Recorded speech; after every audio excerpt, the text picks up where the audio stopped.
الحمد لله نحمده ونستعينه ونستغفره ونؤمن به ونتوكل عليه ونعوذ بالله من شرور أنفسنا ومن سيئات أعمالنا من يهده الله فلا مضل له ومن يضلل فلا هادي له ونشهد أن لا إله إلا الله وحده لا شريك له ونشهد أن سيدنا ومولانا محمدا عبده ورسوله صلى الله تعالى عليه وعلى آله وأصحابه وبارك وسلم تسليما كثيرا كثيرا. أما بعد، أعوذ بالله من الشيطان الرجيم. بسم الله الرحمن الرحيم. إنا نحن نزلنا الذكر وإنا له لحافظون. وقال تعالى، قاسمیہ مسیح العلوم لوہاری کا یہ سالانہ جلسہ ہے جس میں آپ اور ہم یہاں پر موجود ہیں، اور آج کے اس پروگرام کی مناسبت سے ہمیں اور آپ کو کچھ کہنے سننے کا موقع مل رہا ہے۔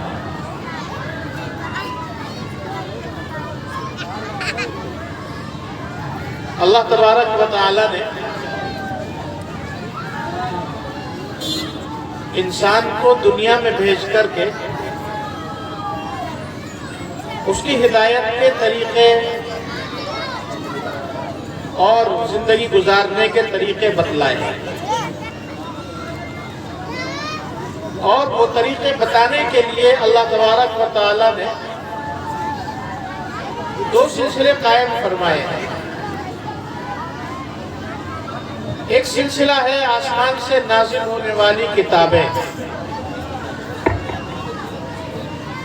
مختلف زمانوں میں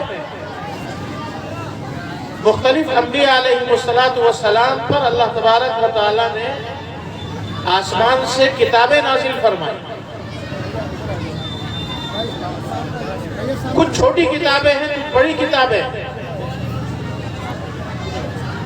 حضرت شیس علیہ السلام جو حضرت آدم علیہ السلام کے صاحبزادے ہیں، ان کو اللہ تبارک و تعالی نے کچھ صحیفے عطا فرمائے۔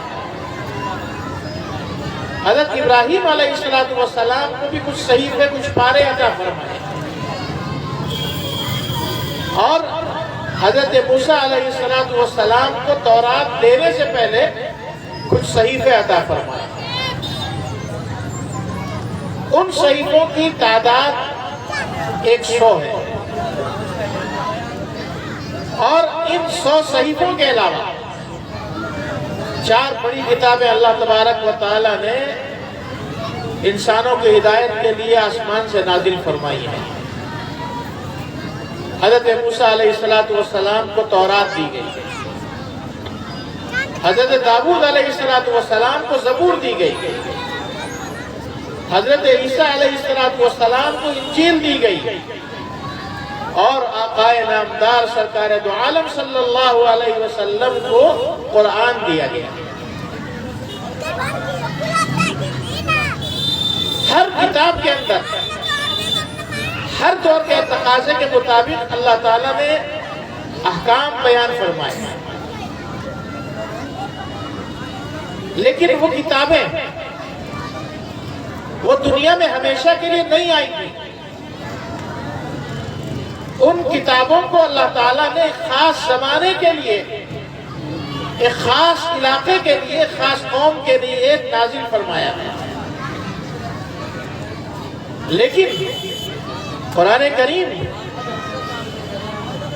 جو اللہ تبارک و تعالیٰ کی طرف سے نازل ہونے والی آخری کتاب ہے،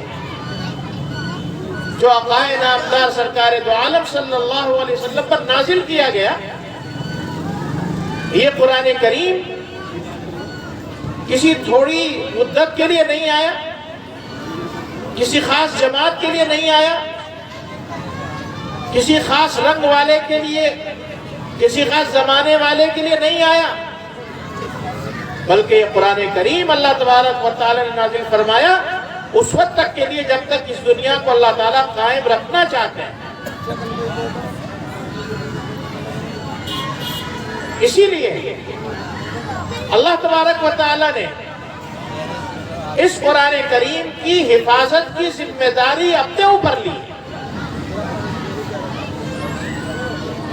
پہلی جتنی آسمانی کتابیں ہیں ان کتابوں کی حفاظت کی ذمہ داری انہی اقوام کو دی گئی تھی۔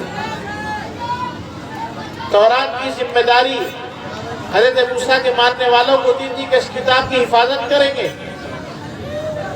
زبور کی حفاظت کی ذمہ داری حضرت داؤد علیہ السلام کے ماننے والوں کے سپرد کی۔ انجیل کی حفاظت کی ذمہ داری حضرت عیسیٰ علیہ السلام کو ماننے والوں کے سپرد کی۔ لیکن نتیجہ کیا ہوا؟ کچھ زمانے تک ان لوگوں نے اس کتاب کی حفاظت کی، لیکن وقت گزرنے کے ساتھ ساتھ انہوں نے ان کتابوں کے اندر تبدیلیاں کر دی۔ اپنی ضرورت کے مطابق ان کتابوں کے اندر احکامات لکھ دیے، جو اللہ کا حکم تھا اس کو مٹا دیا اور اپنی طرف سے اس میں کچھ تبدیلیاں کر دی۔ نتیجہ یہ ہوا کہ آج اس دنیا کے اندر اگر کوئی آدمی یہ دعویٰ کرتا ہے کہ میرے پاس تورات ہے، کوئی آدمی دعویٰ کرتا ہے کہ میرے پاس زبور ہے، کوئی دعویٰ کرتا ہے کہ میرے پاس انجیل ہے،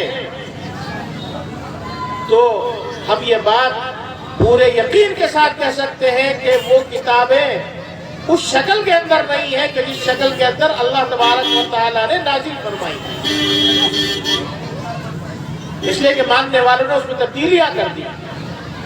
لیکن قرآن کریم وہ واحد کتاب ہے کہ 1450 سال پہلے جس کیفیت کے ساتھ اللہ تبارک و تعالیٰ نے اس قرآن کریم کو نازل کیا تھا، آج تک اسی کیفیت کے ساتھ یہ قرآن موجود ہے۔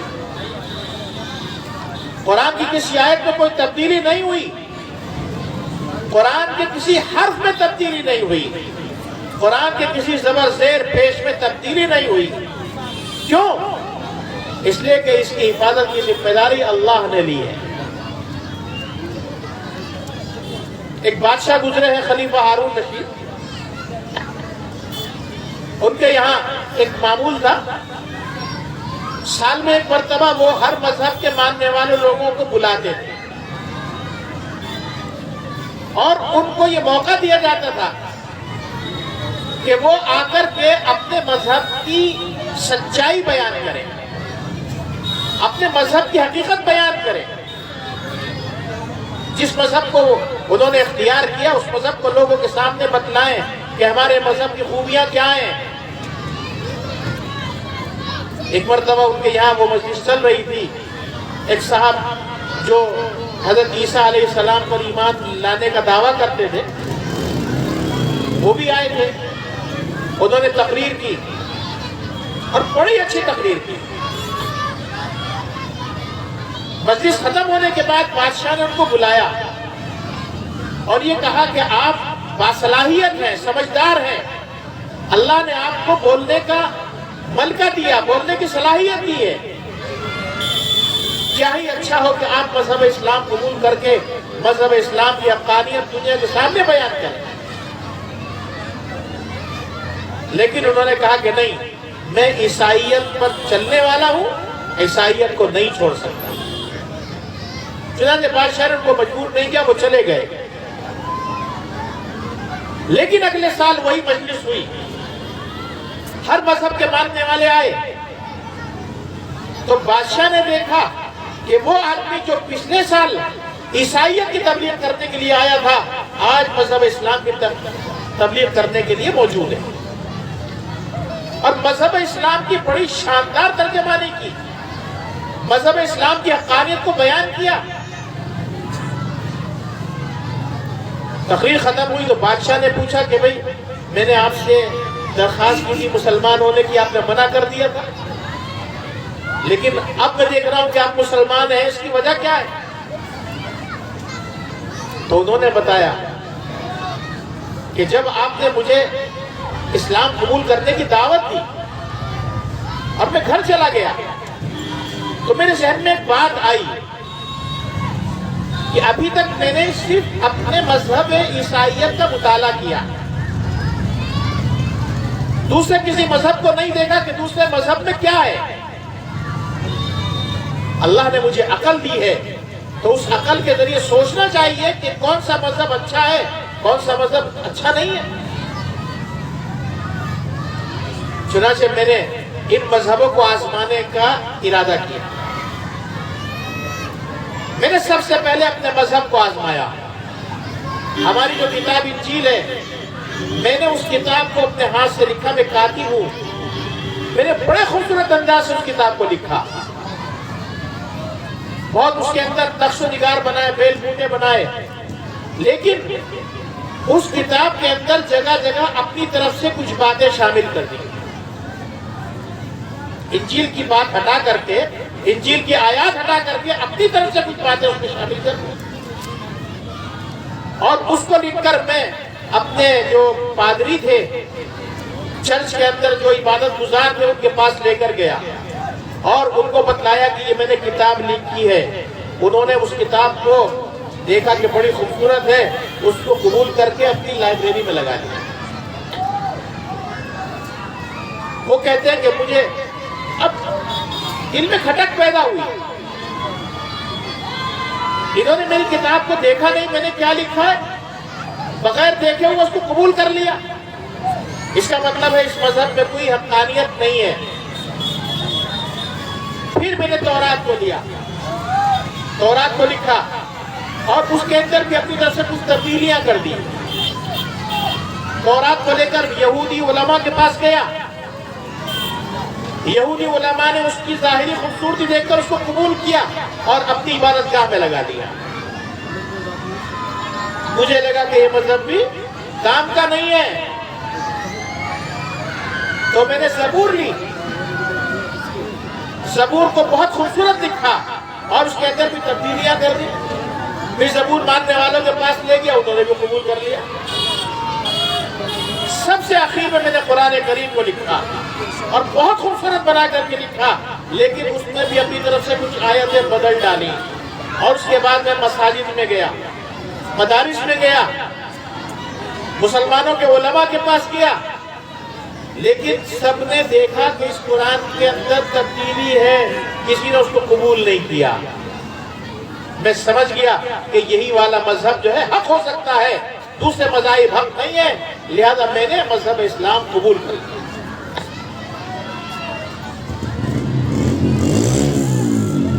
وجہ کیا ہے؟ وجہ وہی ہے کہ ان کتابوں کی حفاظت ان قوموں کے ذمہ تھی، لہذا ان قوموں نے جب تک دیکھا کہ یہ کتاب ہمارے فائدے کی ہے، اس کتاب کے حکم پر عمل کیا، اور جب دیکھا کہ یہ ہماری ذہنی ترقی ہے اس کے خلاف جا رہی ہے، یہ تو ہم پر رکاوٹیں لگا رہی ہے، لہذا اس کے اندر تبدیلیاں شروع کر دی۔ جیسے آج بہت سے نام نہاد مسلمان کہتے ہیں کہ قرآن کریم کے جو احکامات ہیں وہ پرانے ہیں۔ قرآن موجودہ دور کے اعتبار سے قرآن کے احکام میں تبدیلی ہونی چاہیے۔ ایسے دعوے ان لوگوں کی طرف سے بھی آتے ہیں جو اپنے آپ کو مسلمان کہتے ہیں، حالانکہ قرآن کے جو احکامات ہیں وہ ایسے واضح ہیں کہ دنیا میں جیسے بھی انقلابات پیدا ہو جائیں، قرآن کے احکامات میں تغیر و تبدل نہیں ہو سکتا ہے۔ انہی بنیادوں پر نئے نئے مسائل نکالے جا سکتے ہیں، لیکن بنیادیں ختم نہیں کی جا سکتی ہیں۔ آپ دیکھیے اتنا عرصہ ہو گیا، لیکن قرآن کریم آج بھی اسی شان کے ساتھ موجود ہے، اور اللہ تبارک و تعالیٰ نے اس قرآن کی حفاظت کے مختلف طریقوں سے انتظام کیے۔ قرآن کے الفاظ ہم دیکھتے ہیں کہ ان مدارس کے اندر چھوٹے چھوٹے بچے قرآن کریم یاد کرتے ہیں۔ 8 سال 9 سال 10 سال کا بچہ پورے قرآن کریم کو اپنے سینے کے اندر محفوظ کر لیتا ہے۔ حالانکہ وہ یہ نہیں جانتا کہ اس میں لکھا کیا ہے، اس لیے کہ قرآن عربی میں اور ہم عربی نہیں جانتے، لیکن اس کے باوجود پورا کا پورا قرآن وہ بندہ اپنے سینے کے اندر محفوظ کر لیتا ہے۔ حالانکہ اگر اس کو کہا جائے کہ اردو زبان کی کوئی چھوٹی سی کتاب یاد کر لو، تو اپنی زبان کی چھوٹی سی کتاب یاد کرنا اس کے لیے ممکن نہیں ہے۔ اگر یاد کر بھی لیتا ہے تو 2 مہینے 4 مہینے سال بھر کے اندر وہ ذہن سے نکل جائے گی۔ لیکن قرآن کریم کا اعجاز ہے کہ انسان جب ایک مرتبہ اس قرآن کریم کو یاد کر لیتا ہے، بشرطے کہ اس کی طرف سے غفلت نہ برتے، اس کو چھوڑ نہ دے، اس کو پڑھتا رہتا ہے، تو یہ قرآن اس کے سینے کے اندر محفوظ ہو جاتا ہے۔ یہی وجہ ہے کہ تاتاریوں کے دور کے اندر جب مسلمانوں کا خاتمہ کیا گیا تھا، قرآن کریم کے لاکھوں نسخے سمندروں کے اندر بہا دیے گئے تھے۔ اتنے نسخے سمندروں کے اندر بہائے گئے تھے کہ ان نسخوں کی جو روشنائی تھی، اس روشنائی کی وجہ سے سمندر کا پانی رنگ بدل چکا تھا۔ اس کے بعد بھی جب انگریز ہندوستان کے اندر آیا، انہوں نے بھی یہ دیکھا کہ مسلمانوں کو اگر کوئی چیز محفوظ رکھنے والی ہے، ان کے مذہب پر جمانے والی ہے، تو اس کا ذریعہ یہ مدارس ہے، یہ علماء ہے، یہ اہل علم ہے۔ جب تک یہ اہل علم موجود ہیں، جب تک یہ مدارس موجود ہیں، جب تک یہ قرآن اور حدیث پر عمل کرنے والے موجود ہیں، قرآن حدیث پڑھنے والے موجود ہیں، اس وقت تک ہم مسلمانوں کے دین کو نقصان نہیں پہنچا سکتے۔ حالانکہ وہ اسی ارادے کے ساتھ ہندوستان میں آئے تھے کہ ہندوستان کے اندر ایسی نسل تیار کریں جو ذہن کے اعتبار سے ہماری غلام ہو، جسم کے اعتبار سے، شکل صورت کے اعتبار سے ہندوستانی ہو، لیکن ذہن کے اعتبار سے وہ عیسائی بن جائے، ان کی ذہنیت بدل دی جائے، مذہب اسلام سے پھیر دیا جائے۔ لیکن ان کو جب یہ دکھایا گیا کہ چھوٹے چھوٹے بچے قرآن کریم اپنے سینوں کے اندر محفوظ کر لیتے ہیں، تب انہیں یقین ہو گیا کہ مسلمان کو ہم ہرا نہیں سکتے۔ لوگوں کے سینوں میں اللہ نے قرآن کو محفوظ کر دیا، قرآن کے الفاظ محفوظ کر دیے، اور قرآن کریم کے معانی کی حفاظت کے لیے اللہ تبارک و تعالیٰ نے ایک جماعت تیار کی جس کو ہم کہتے ہیں مفسرین کی جماعت۔ قرآنی آیات کے جو معانی جناب رسول اللہ صلی اللہ علیہ وسلم نے بیان کیے ہیں، ان معانی کی حفاظت کرنے کی ذمہ داری مفسرین کی ہے۔ وہ معانی کی حفاظت کر رہے ہیں۔ قرآن کریم کو پڑھنے کا طریقہ کیا ہے؟ ایسا نہیں ہے کہ قرآن کو جس طرح چاہے پڑھ دیا جائے، اس لیے کہ ہر زبان کے کچھ قواعد ہوتے ہیں۔ کوئی بھی زبان آپ سیکھنا چاہتے ہیں، پہلے اس کے قواعد سیکھتے ہیں۔ انگریزی زبان بھی اگر سیکھیں گے آپ تو اس کے کچھ قواعد ہوتے ہیں، کچھ گرامر ہوتی ہے، پہلے ان کو سیکھنا پڑتا ہے، اور جون سا لفظ جس طریقے سے ادا کرنا چاہیے تبھی اس کے معنی صحیح ادا ہو سکتے ہیں۔ لیکن اگر لفظ کو ہم نے غلط انداز سے ادا کیا تو پھر معنی بدل جاتے ہیں۔ مثال کے طور پر ایک لفظ آتا ہے لفٹ۔ لفٹ کس کو کہتے ہیں؟ جو بڑی بڑی بلڈنگوں کے اندر ہمیں ایک منزل سے دوسری منزل، تیسری منزل، چوتھی منزل تک بغیر سیڑھیاں چڑھائے لے جاتی ہے، وہ لفٹ کہلاتی ہے۔ لیکن اگر ہم اسی لفٹ کو کہہ دیں لیفٹ، بجائے زیر کے پڑھنے کے ہم اس کو مجہول پڑھ دیں، تو اب لیفٹ جو ہے وہ اس لفٹ کے معنی میں نہیں رہے گا، بلکہ بائیں ہاتھ کے معنی میں ہو جائے گا، بائیں سائڈ کے معنی میں ہو جائے گا۔ ایسے ہی قرآن کریم کا معاملہ ہے کہ قرآن کریم کے جو الفاظ، جو حروف ہیں، ان الفاظ اور حروف کی ادائیگی کیسے ہوگی، یہ طریقہ بھی اللہ تبارک و تعالیٰ نے ہمیں سکھایا ہے۔ اس لیے کہ قرآن کریم کے بارے میں یہ بات ذہن میں رکھیے یہ قرآن کریم اللہ تبارک و تعالیٰ کی کتاب بھی ہے، اللہ کا کلام بھی ہے۔ جیسے ہم بول رہے ہیں، ہمارے منہ کے اندر سے الفاظ نکل رہے ہیں، اس کو کہتے ہیں کلام۔ ایسے ہی قرآن کریم بھی اللہ کے اندر سے نکل کر آیا۔ روایات میں آتا ہے کہ جب اللہ تعالیٰ قرآن کریم کی کوئی آیت نازل فرمانے کا ارادہ فرماتے تھے تو حضرت جبرائیل علیہ السلام کو بلاتے تھے۔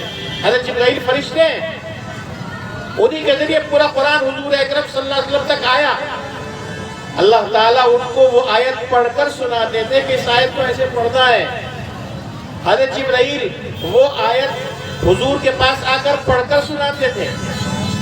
حضور اکرم صلی اللہ علیہ وسلم صحابہ کو سناتے تھے کہ اس آیت کو ایسے پڑھنا ہے۔ صحابہ نے اپنے شاگردوں کو سنایا اور ان کے شاگردوں نے ان کے شاگردوں کو سنایا، یہاں تک کہ سلسلہ بسلسلہ یہ آج تک بتایا جا رہا ہے کہ قرآن کریم کا کون سا لفظ کس طریقے سے پڑھا جائے گا۔ اس سلسلے کے جو لوگ ہیں ان کو ہم کہتے ہیں قاری صاحب۔ پھر قرآن کریم کے اندر جو احکامات ہیں، جو مسائل ہیں، ان مسائل اور احکامات کو جاننے والی ایک جماعت وجود میں آئی جن کو ہم کہتے ہیں فقہا، مفتیان کرام۔ قرآن ایک ہے لیکن اللہ نے مختلف طریقوں سے اس قرآن کی حفاظت فرمائی ہے، اور اس قرآن کے پھیلانے کا ذریعہ یہ مدارس ہیں، یہ مساجد، یہ مکاتب ہیں۔ ان مکاتب کے ساتھ ہمارا جڑنا، ان مدارس کے ساتھ ہمارا جڑنا، یاد رکھیے کہ یہ ہمارے ایمان کی بقا کا ذریعہ ہے۔ اگر ہم اپنے آپ کو اور اپنی اولاد کو، اپنے متعلقین کو ان مدارس سے وابستہ رکھتے ہیں تو ہمارا ایمان محفوظ ہے، ورنہ آج تو کوشش اس بات کی ہے کہ ہم سے ہمارا ایمان بھی چھین لیا جائے۔ اس لیے کہ ہمارے بچے جن اسکولوں کے اندر جاتے ہیں وہ اسکول اہل ایمان کے نہیں ہیں، زیادہ تر اسکول غیر مسلموں کے ہیں، کوئی اسکول عیسائیوں کا ہے۔ وہ ہمارے بچوں کے ذہنوں کے اندر اپنے مذہب عیسائیت کو آہستہ آہستہ سرایت کر رہا ہے، گھسا رہا ہے، جسے ہم کہتے ہیں سلو پوائزن، آہستہ آہستہ زہر دینا۔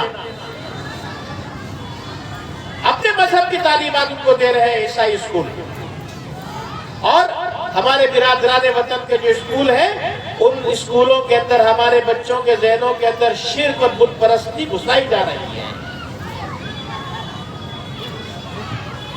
اگر ان اسکولوں میں پڑھنے کے ساتھ ساتھ ہمارے بچے ان مدارس میں نہیں آئیں گے، ان مکاتب میں نہیں آئیں گے، تو ان کو اپنے مذہب کے بارے میں کیسے پتہ چلے گا؟ ایک بڑی تعداد مسلمانوں کی وہ ہے جو یہ تو جانتی ہے کہ ہم مسلمان ہیں، ہمارے باپ دادا مسلمان ہیں، لیکن اگر ان سے پوچھو کہ تمہارا نبی کون ہے تو ایک بڑی تعداد وہ ہے جو یہ نہیں جانتی کہ ہمارا نبی کون ہے۔ اگر پوچھئے کہ ہم کس کی امت میں ہیں تو ان کو پتہ نہیں کہ ہم کس کی امت میں ہیں۔ گزشتہ 100 سال پہلے جو فسادات ہوئے اور ان فسادات کے اندر جو لوگ بے گھر ہو کر کے مسلم بستیوں کے اندر آ کر رکے، جب ان کے حالات سامنے آئے ان سے پوچھا کہ بھئی تم کس کی امت میں ہو، تو وہ بتا رہے اپنے گاؤں کے پردھان کا نام کہ ہم اس پردھان کی امت میں ہیں۔ انہیں یہ معلوم نہیں کہ ہم کس کی امت میں ہیں۔ یہ افسوس کا مقام ہے کہ ہمارے مسلمان کو یہ معلوم نہیں کہ ہمیں پیدا کرنے والا کون ہے، ہمارا نبی کون ہے، ہمارے نبی کا خاندان کیا ہے، ہمارے نبی کے والد کون ہیں، ہمارے نبی کی والدہ کون ہے، ہمارے نبی کی بیویوں کے نام کیا ہیں، ہمارے نبی کے صاحبزادوں کے کیا نام ہیں، صاحبزادیوں کے کیا نام ہیں۔ ہمارا بچہ یہ تو جانتا ہے کہ فلاں فلم کا ہیرو کون ہے، ہیروئن کون ہے، اس کا کیریکٹر کیا ہے، کون سے ہیرو نے کیا کردار ادا کیا، کس فلم کے اندر کتنے ہیرو کتنے ہیروئن ہیں۔ ہم سے اس کی سٹوری سن لیجئے. ہمارا بچہ سٹوری سنا دے گا، فلاں فلم کی سٹوری ہے، فلاں فلم کی سٹوری ہے. لیکن مذہب اسلام کے بارے میں اس سے پوچھئے کہ مذہب اسلام کا کلمہ کیا ہے. تو مذہب اسلام کا کلمہ ہمارے بچوں کو معلوم نہیں ہے. بچوں کی تو بات دور کیے، بڑوں کو معلوم نہیں ہے کہ ہمارا مذہب ہم سے کیا مطالبہ کرتا ہے، ہمارے مذہب کی تعلیمات کیا ہیں، قرآن ہم سے چاہتا کیا ہے. آج قرآن ہمارے گھروں کے اندر ہے لیکن الماریوں کے اندر رکھا ہوا ہے، اس کو جسدان میں لپیٹ کر رکھ دیا. اس قرآن کو کھول کر دیکھنے کی پڑھنے کی توفیق ہمیں نہیں ہوتی ہے. ہم قرآن کب پڑھتے ہیں؟ جب خدا نخواستہ کسی کا انتقال ہو جاتا ہے، اس کے ایصال ثواب کے لیے کچھ بچوں کو بلا کر قرآن پڑھوا دیتے ہیں. نیا گھر بنوایا، نئی دکان بنوائی، ایک مرتبہ کچھ بچوں کو بلا کر قرآن پڑھوا دیا، سمجھ لیا کہ ہم نے قرآن کا حق ادا کر دیا. قرآن اس لیے نہیں آیا، قرآن اس لیے آیا کہ اس قرآن کو ہم پڑھیں، اس قرآن سے وابستہ ہوں، اس قرآن کی ہدایات پر عمل کریں. اس قرآن میں ہمارے لیے سراسر خیر ہی خیر ہے. ایک ایک حرف پڑھنے پر اللہ تبارک و تعالیٰ نیکی عطا فرماتے ہیں. حدیث میں آتا ہے من قرأ حرفا من کتاب اللہ فلہ بہ حسنہ، جو آدمی کتاب اللہ کا، قرآن کریم کا ایک حرف پڑھتا ہے، ہر حرف پر اس کو ایک نیکی ملتی ہے. اور اللہ تعالیٰ کا اس امت کے ساتھ اتنا بڑا احسان ہے کہ ہر نیکی کا ثواب 10 نیکی کے برابر دیتے ہیں.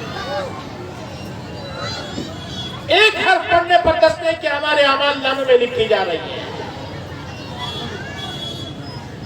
ان نیکیوں کا ہمیں پتہ نہیں ہے نیکی کی حیثیت کیا ہے، نیکی کی اہمیت کیا ہے. ہاں، ہمیں اہمیت پتہ ہے روپیے کی، ہمیں اہمیت پتہ ہے ریال کی اور ڈالر کی.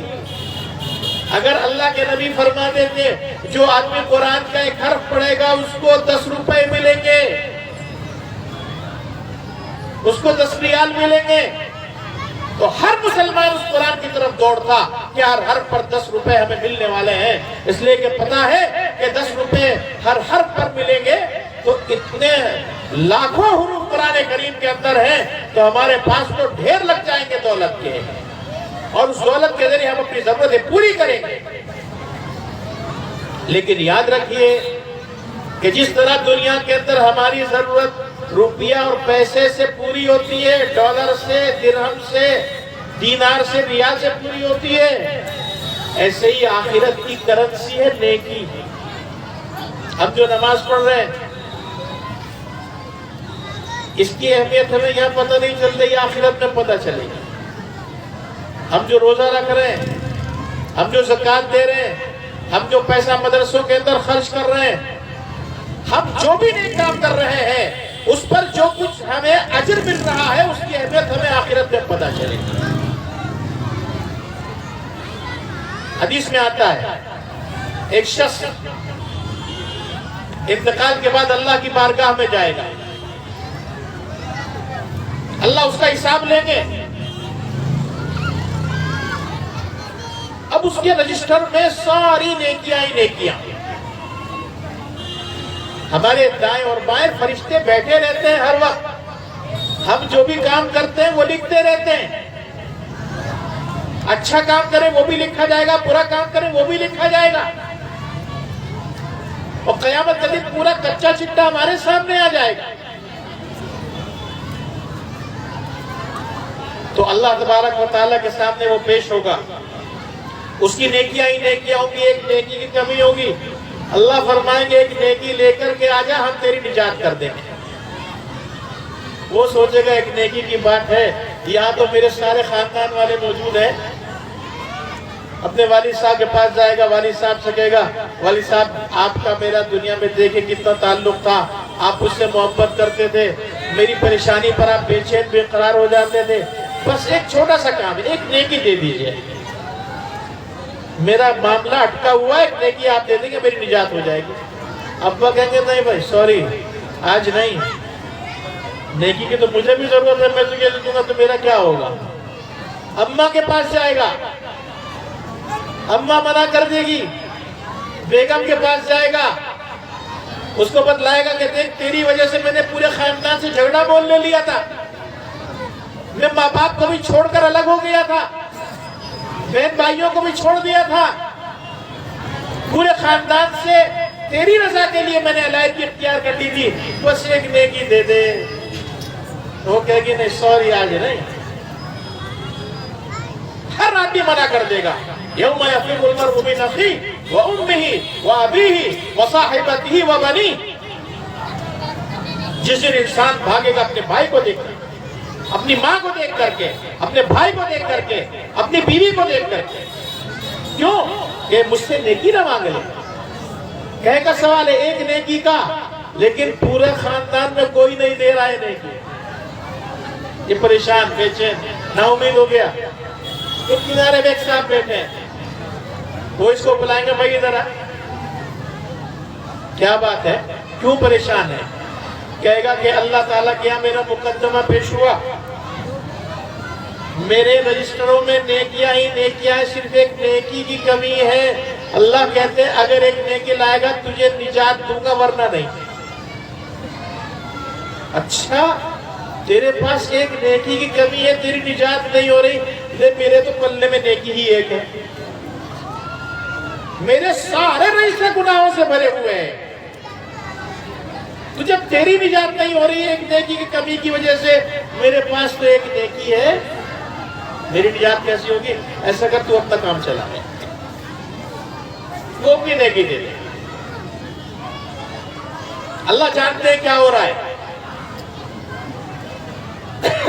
لیکن جب یہ اللہ کے پاس پہنچے گا خوشی خوشی، اللہ پوچھیں گے بھائی کہاں سے مل گئی نیکی؟ آج تو بڑا کنجوسی والا دن ہے، آج تو کوئی پیسہ نکالنے کو تیار نہیں ہے، آج کوئی نیکی دینے کو تیار نہیں، تجھے کہاں سے مل گئی؟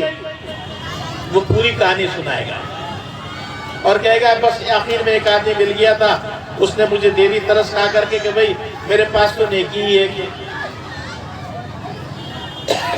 چنانچہ اللہ تعالیٰ فرمائیں گے اچھا آج ایسے نفس نفسی کے دور کے اندر کون اتنا بڑا سخی ہے؟ ہم سے زیادہ سخی کون ہو سکتا ہے؟ ہم سے زیادہ کریم کون ہو سکتا ہے؟ جاؤ ہماری عزت کی قسم،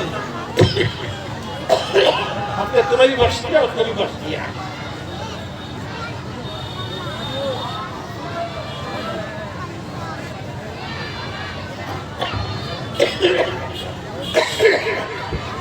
اللہ تعالیٰ دولت کی نجات کرتا ہے۔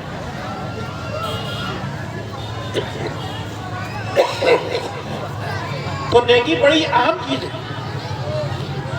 ابھی ہمارے پاس موقع ہے،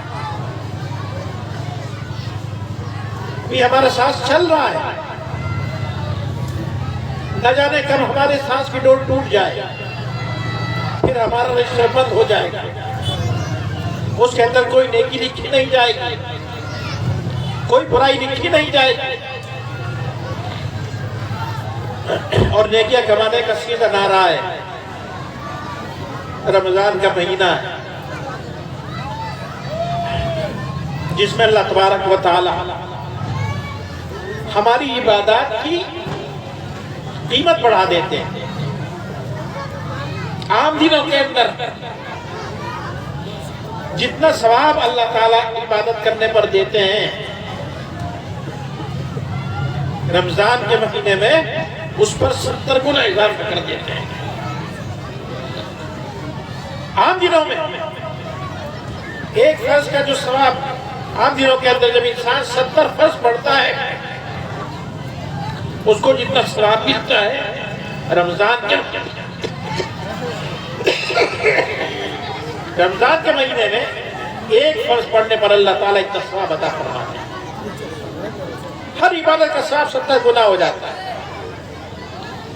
اس لیے ابھی سے تہیہ کیجئے اس بات کا کہ ہماری زندگی کے اندر جو اب تک غفلت ہوئی ہے، جو کوتاہی ہوئی ہے، اللہ سے جو ہمارا تعلق کمزور ہوا ہے، ہم انشاءاللہ اللہ تبارک و تعالیٰ کے ساتھ اپنے تعلق کو مضبوط کریں گے۔ آج جو ہم پریشان ہیں، جو حالات دنیا بھر کے اندر ہمارے ساتھ ہیں، ان حالات کی صرف ایک وجہ ہے، اور وہ وجہ ہے اللہ سے ہماری دوری۔ ہم یہ سمجھتے ہیں کہ ہمیں مسلمان ہونے کی وجہ سے ستایا جا رہا ہے، لیکن بات یہ نہیں ہے۔ بات یہ ہے اس لیے ہمیں ستایا